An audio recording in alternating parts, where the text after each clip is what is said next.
Alright, this is chapter 12, and it's the first video of chapter 12. We're reading from The Rape of the Mind.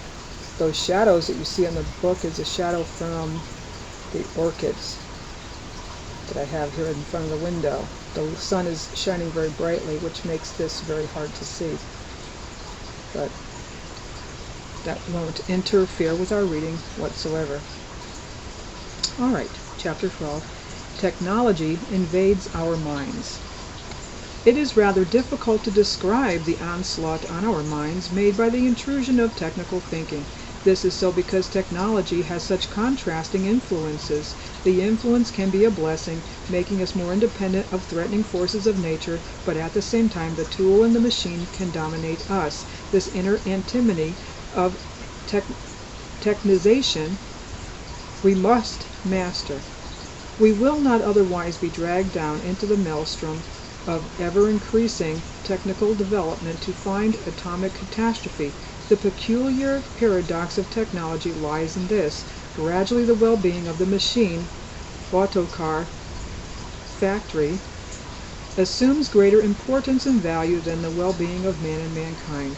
The growth of technology, of the manifold mechanical instruments of the services of our fantasies, has thrown mankind back to an infantile dream of unlimited power.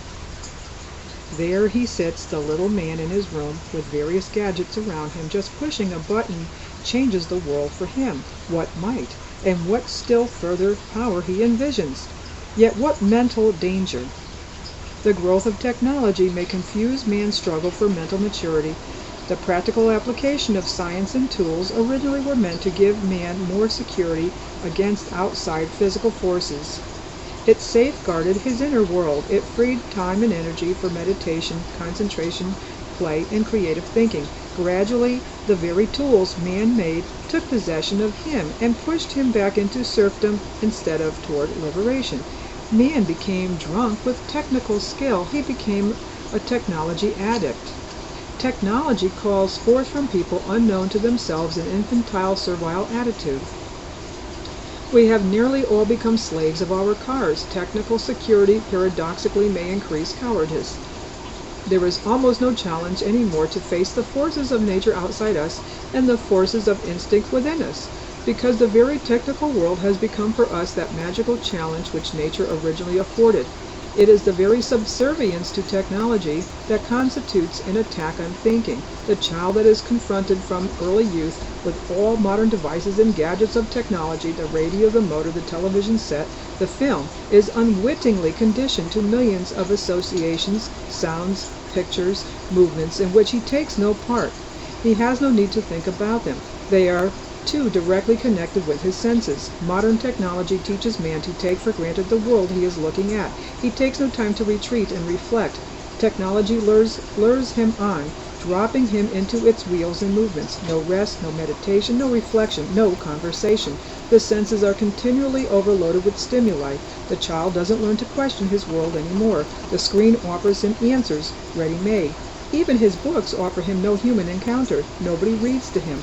The screen people tell him their story in their way. Technical knowledge forced upon him in this way makes no demand that he think about what he sees and hears. Conversation is becoming a lost art. The machine age rushes on, leaving no time for quiet reading and encounter with the creative arts. We do see a countercurrent, however, in the do-it-yourself movement. Here we probably see a resurgence of the creative spirit and a challenge to the engineer who creates the robot. In an over-technical world, body and mind no longer exist. Life becomes only a part of a greater technical and chemical thought process. Mathematical equations intrude into human relations. We learn, for example, through the doctrine of guilt by association, the simple equation that the enemies of our enemies have to be our friends, and that the friends of our enemies have to be our enemies, as if only simple addition of positive and negative signs exist which to evaluate human beings. The creeping coercion by technology. Radio and television catch the mind directly, leaving children no time for calm dialectic conversation with their books. The view from the screen doesn't allow for the freedom-arousing mutuality of communication and discussion. Conversation is the lost art. These inventions steal time and steal self-awareness. What technology gives with one hand, easiness and physical security, it takes away with the other. It has taken away affectionate relationships between men. The depersonalized Christmas card with its printed signature, the form letter, the very typewriter, are examples of mechanical proxies. Technical intrusion usurps human relationships as if people no longer had to give one another attention and love anymore.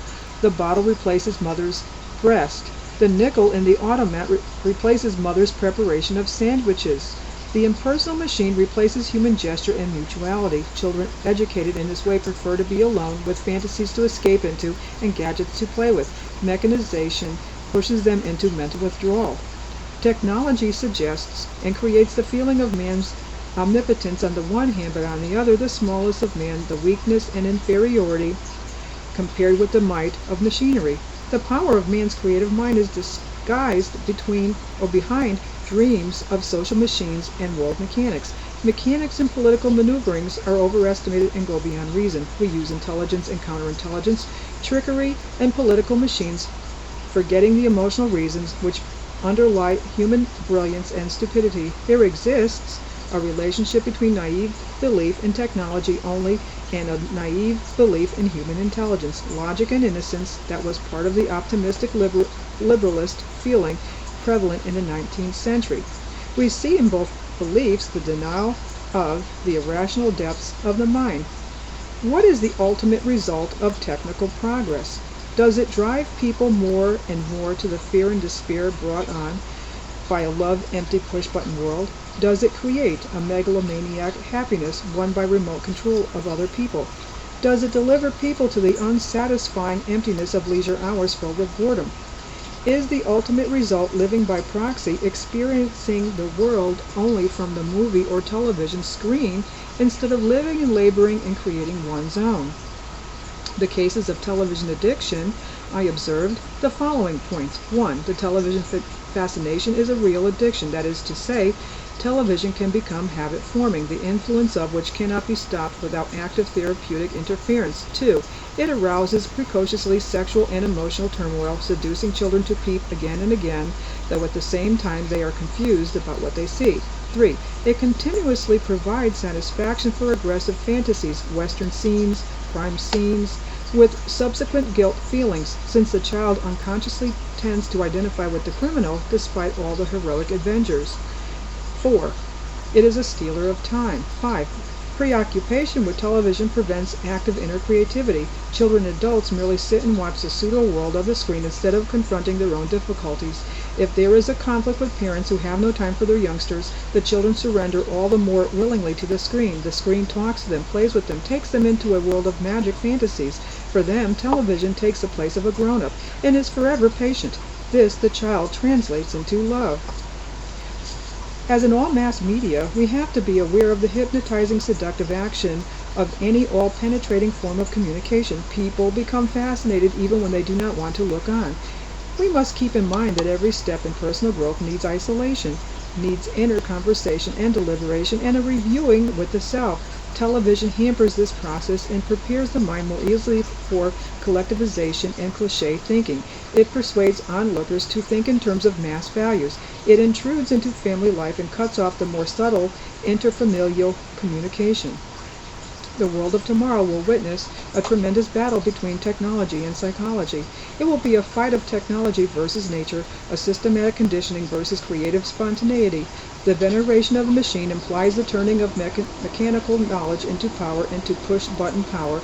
Mechanical instruments of destruction such as the H-bomb have translated the primitive human urge for destruction into large-scale scientific killing. Now this destructive potential may become an easy tool for any potentate crazy for power. Driven by technology, our own world has become more interdependent. And through our dependence on technical knowledge and devices, we ourselves are in danger of delivering our people to the more brutal totalitarians. This is the actual dilemma of our civilization. The machine that becomes a tool of human organization and made possible the conquest of nature has acquired a dictatorial position. It has forced people into automatic responses, into rigid patterns and destructive habits.